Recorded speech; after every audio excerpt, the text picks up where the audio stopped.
and tip their hats, for the greatest one has now passed through the gates. The glass never ran dry, there's no trouble and strife, but now there's tears in our eyes for the one that got us through life. So now raise your glass to the keeper of the peace. We remember the laughter, but it's now time to sleep. Off to serve all the legends, your life's now complete. The marriage was safe, personal crisis avoided. There was always no blame, just kind words and an order. A grin for you and me, cheeky look on his face. There's nowhere else to be, behind the bar was his place. So now raise your glass to the keeper of the peace. We remember the laughter, but it's now time to sleep. Off to serve all the legends, your life's now complete. A drink and a chat, he never got old. He had a precious gift, worth its weight in gold.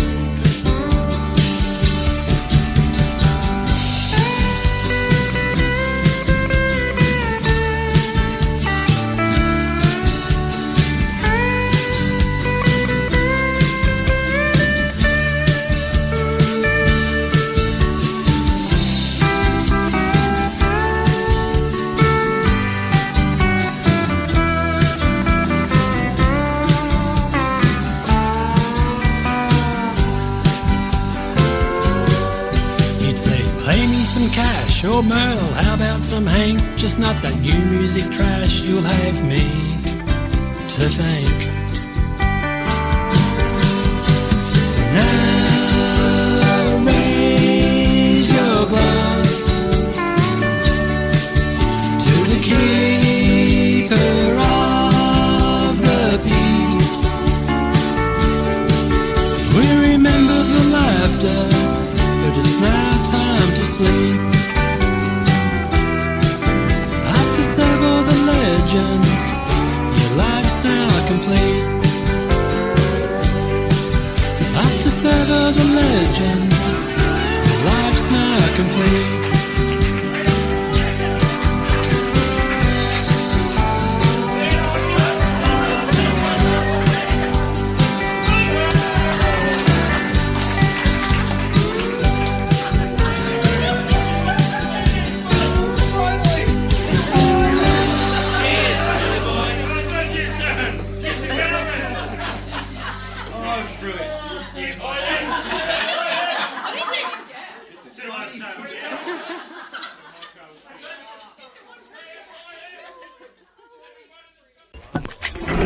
You are listening to Emmachev Radio.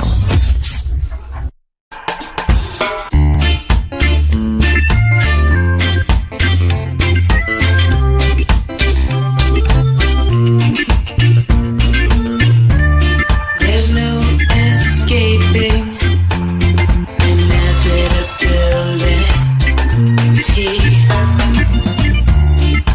Each love story ends in tragedy.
the latest news and breaking headlines. Live from your local radio station. This is On the Hour News.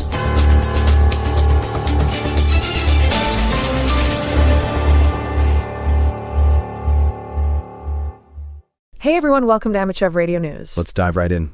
Big welcome home for South African Ambassador Ibrahim Rasool. Remember he was declared persona non grata by the U.S.? Hundreds of supporters showed up at Cape Town International Airport. It was quite a scene. Singing, cheering, the whole works. He and his wife needed a police escort to get through the crowd. Yeah, that's quite a turnaround. From being kicked out of a country to a hero's welcome. Switching gears now, there's been a major development in Sudan. The army has retaken the presidential palace in Khartoum. Big symbolic victory against the Rapid Support Forces. Saw some videos online. Soldiers inside the palace, pretty heavily armed. Definitely a turning point in this conflict. Definitely. Okay, sports fans, listen up. Thomas Tuchel, England's head coach, says he's not rotating the team to keep club managers happy. He's prioritizing raising standards before the World Cup qualifier. Says rotating just for the sake of it sends the wrong message. So he's risking some angry calls from club managers then? Interesting strategy. And finally, some tech news, or actually legal news with a tech angle. Prosecutors being told to do more to get rid of images in revenge porn cases. Apparently, courts haven't been consistently ordering the deletion of these images, and prosecutors haven't been pushing for it either. New guidance aims to change that. So a crackdown on revenge porn, good to hear. That's all the time we have for today. Thanks for listening to Emmachev Radio. The Lion and the Gnat by Reverend Albert E. Sims. Far away in Central Africa, that vast land where dense forests and wild beasts abound, the shades of night were once more descending, warning all creatures that it was time to seek repose. All day long the sun had been like a great burning eye, but now, after painting the western sky with crimson and scarlet and gold, he had disappeared into his fleecy bed. The various creatures of the forest had sought their holes and resting places. The last sound had rumbled its rumble, the last bee had mumbled its mumble, and the last bear had grumbled his grumble. Even the grasshoppers that had been chirping through all the long hours without a pause, at length had ceased their shrill music, tucked up their long legs, and given themselves to slumber.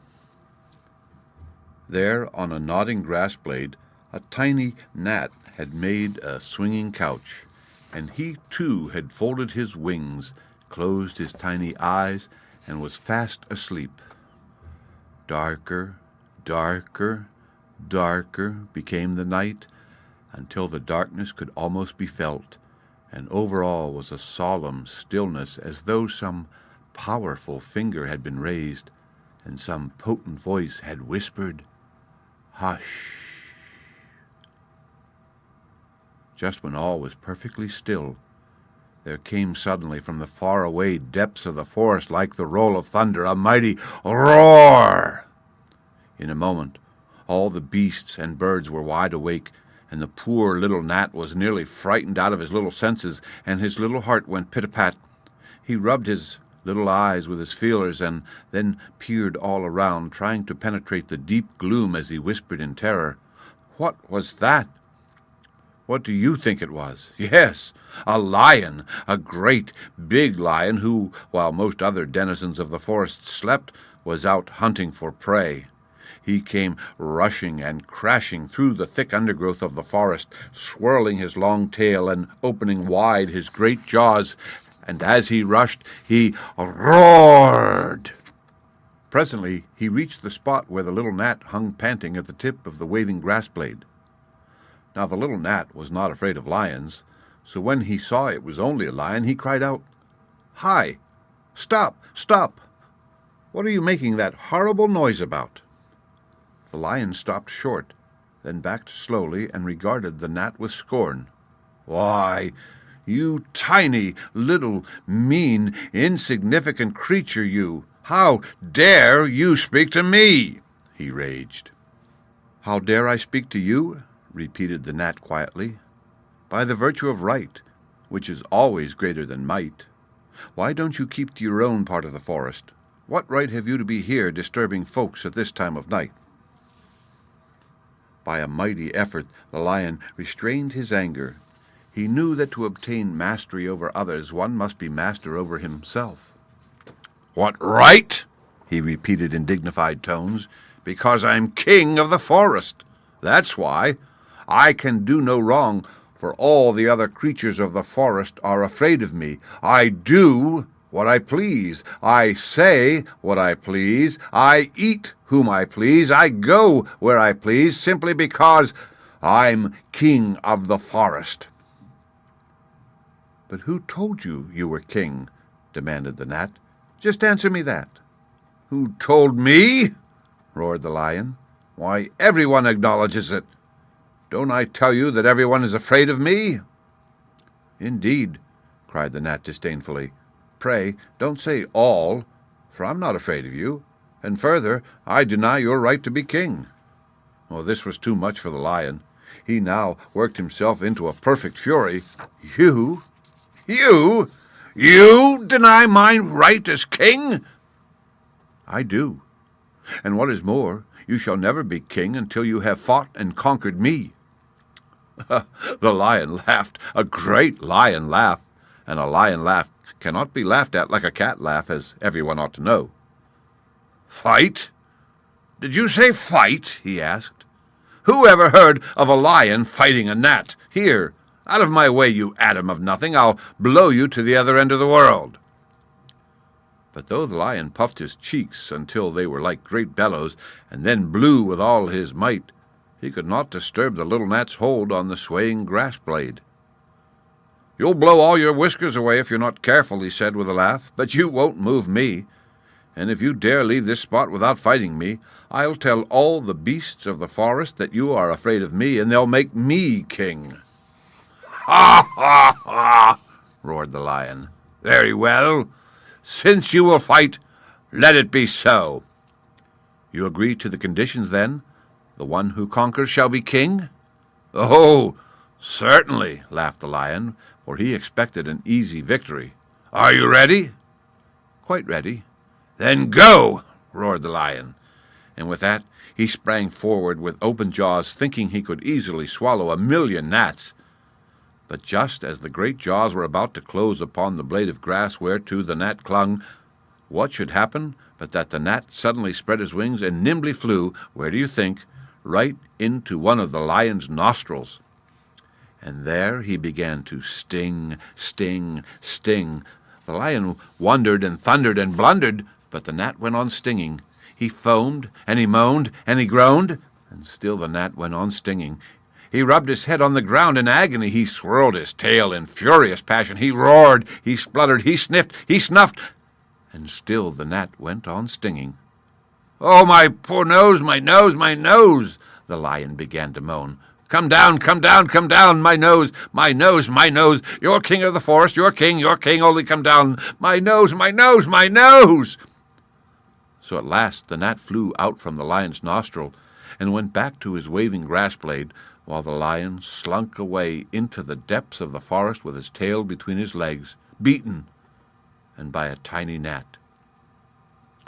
"What a fine fellow am I, to be sure!" exclaimed the gnat as he proudly plumed his wings. "I've beaten a lion! A lion! Dear me, I ought to have been king long ago. I'm so clever, so big, so strong. Oh!" The gnat's frightened cry was caused by finding himself entangled in some silky sort of threads. While gloating over his victory, the wind had risen, and his grass blade had swayed violently to and fro, unnoticed by him. A stronger gust than usual had bent the blade downward close to the ground, and then something caught it and held it fast, and with it the victorious gnat. Oh, the desperate struggles he made to get free! Alas! He became more entangled than ever. You can guess what it was. A spider's web hung out from the overhanging branch of a tree. And then, flipperty-flopperty, flipperty-flopperty-flop, flip-flop, flip-flop, flip-flop, down his stairs came cunning Father Spider, and quickly gobbled up the little gnat for his supper. And that was the end of him. A strong lion, and what overcame him? A gnat. A clever gnat, and what overcame him? A spider's web. He who had beaten the strong lion had been overcome by the subtle snare of a spider's thread. Read by Rick Kistner for Lit to Go, on the web at fcit.usf.edu.